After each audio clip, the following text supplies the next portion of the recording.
Shalom. This is Brother Shamak with the Great Millstone Cleveland branch. I want to start by, of course, giving all honor, praise, and glory to Yahweh, Bashmi Al-Shah, Basham Kakadash, Masha Nakabad, Lahazakoyim, Orgador Kab, giving double honors. And,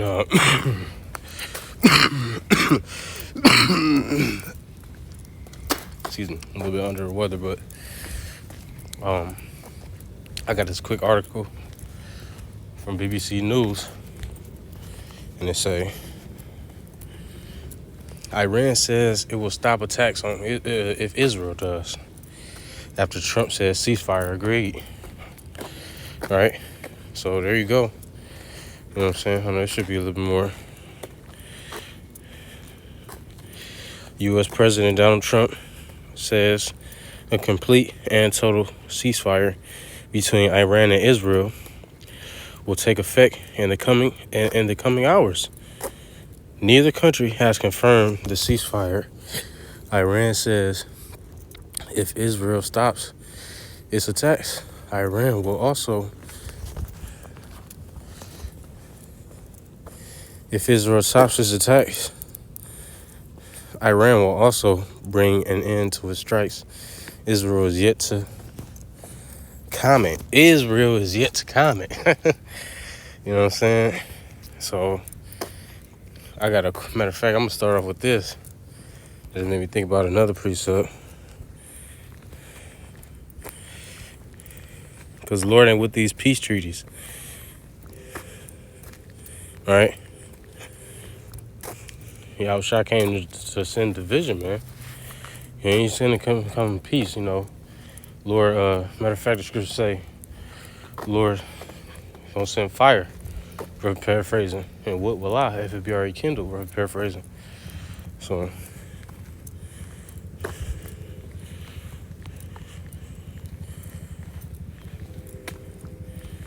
all right, so this is the book of Thessalonians, chapter 5 and verse 3. It says, for when they shall say peace and safety, then sudden destruction cometh upon them as travail upon a woman with child, and they shall not escape. All right, so you ain't gonna escape through no peace treaty. Talking about Israel and Iran about to cease fire, man. All right, the Lord ain't gonna allow that. You see, Israel ain't, like it say right here, it says Israel has yet to comment, man, basically. So, you know what I'm saying? It's already, the Lord already put it in their hearts that, nah, we ain't stopping this fucking war.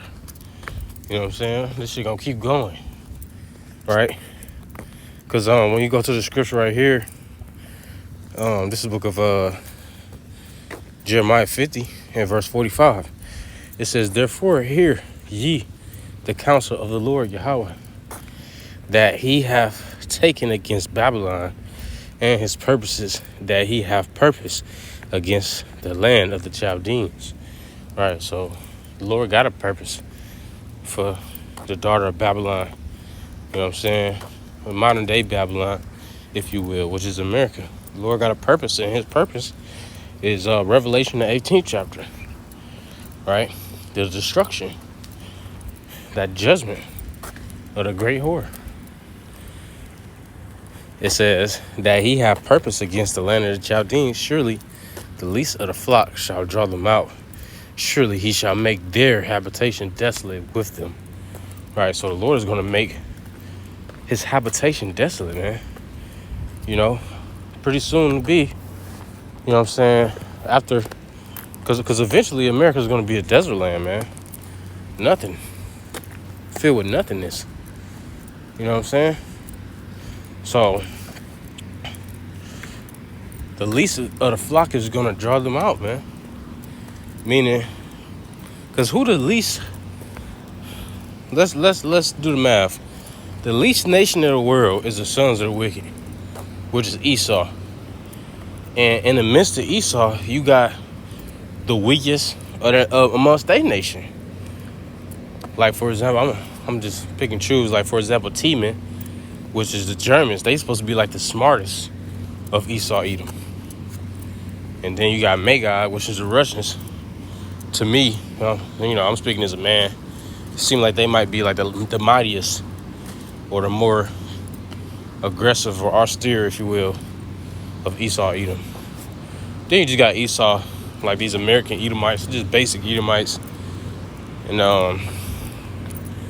then you got Amalek, man. The ones that's claiming that they Jews over there in the land of Jerusalem. You know what I'm saying? Doing gay parades and things of that nature. They is the most wicked of the nation of Esau, man. They the weakest of the nation of Esau. Right? So right here it says, surely the least of the flock shall draw them out, man. You know? So yeah, the Lord is gonna put the spirit on Amalek to do more wickedness, man. You know what I'm saying? We gonna see what comes out of this. Israel can just say fuck this peace treaty and just straight up shoot a missile, man. You know what I'm saying? We don't know how this is gonna play out, but we know that the prophecy's gotta come to pass, right? Because this is another prophecy that the least of the flock is gonna draw them out. I believe that Amalek is gonna be one of the main nations to bring out that World War III, man. You know, it's gonna draw that World War III out of these other nations, because these other nations, they tired, man. You know, and they mad, they crazy, man. You know, they heathen. They don't fear the Lord, so they bound to do, you know what I'm saying, something wicked. And, you know, something wicked that's getting ready to happen is World War III. It was prophesied in the scriptures. This is Joel 3:2. I will also gather all nations and will bring them down into the valley of Jehoshaphat. Jehoshaphat in the Hebrew, in the Holy Tongue, is Yahweh-Shaphat, right? Which means Yahweh judgment. The Lord is gonna bring all these nations together to fight in the midst of each other, so that He might judge who's gonna come on top, right? I think it's in. It's right. Well, I'm gonna say this: the Lord is gonna basically just to backtrack on that.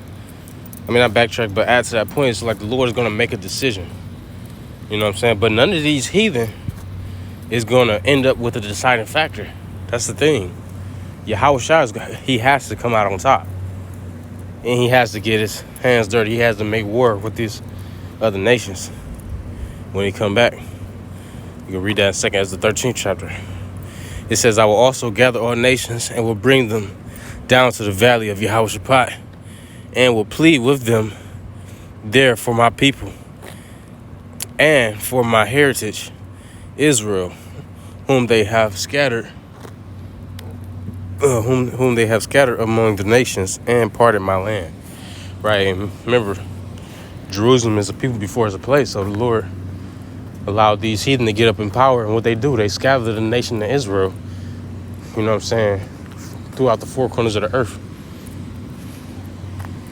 Now you got Israelites in this captivity, and Israelites serving under this heathen nation, and Israelites, you know what I'm saying, over here. So, you know, we've been scattered, man, under these heathen nations, under their power, under their rulership, right? But the Lord is about to bring an end to that. He's about to bring these nations together in battle, man. You know, because this is prophecy. This is one of the signs that we ought to be looking for, that we know Yahushua is coming back. And I love to pull his precept out every time I go to an article. This is the book of Matthew chapter 24, in verse 6. It says, and ye shall hear of wars and rumors of wars. Right, so that's what we doing now. We hearing of wars and rumors of wars, man. You know, we just heard about this peace treaty, but we also heard that Israel ain't said nothing yet. You know, so we gonna see where this go. You know, but we know that they the devils, man. And ain't no, you know, the scriptures talk about. Matter of fact, let's get it. It says, and ye shall hear of wars and rumors of wars. Right, so that's what we doing now. We hearing of wars and rumors of wars. You know, we just heard about this peace treaty, but we also heard that Israel ain't said nothing yet. You know, but we know that they the devils, man. And ain't no, you know, the scriptures talk about. Matter of fact, let's get it.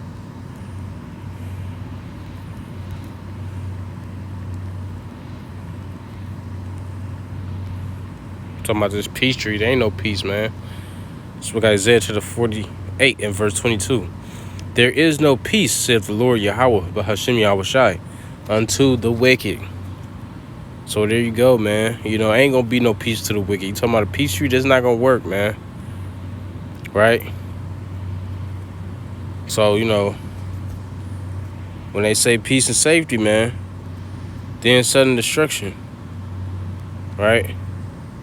If I didn't already get that, we're gonna get that. Yeah. That was 1 Thessalonians 5 and 3. I'm gonna read it again. For when they shall say peace and safety, then sudden destruction cometh upon them as travail upon a woman with child, and they shall not escape. But ye brethren are not in darkness, that day should overtake you as a thief. So right, so for you brothers, you know what I'm saying, that's watching, you know, the judgment that's getting ready to come upon the earth, it ain't gonna overtake you, man. Like it's about to overtake most of these people, man. These people about to get caught up in the confusion of war and ain't gonna know what the hell going on. But for us, man, we I don't believe in luck, but in a way we lucky. You know what I'm saying? Because the Lord he has pardoned us and allowed us to see these prophecies, you know what I'm saying, before they actually come to pass, so that we might be prepared through this grace period that the Lord can have salvation on us, man. You know? But, you know, this was a quick, Lord's willing, edifying lesson. Thawadi Yahabashkim Shah, forgive me the spirit of the lesson. And I'm going to close out with that. Lord's willing, this edifying. Shalom, inshallah.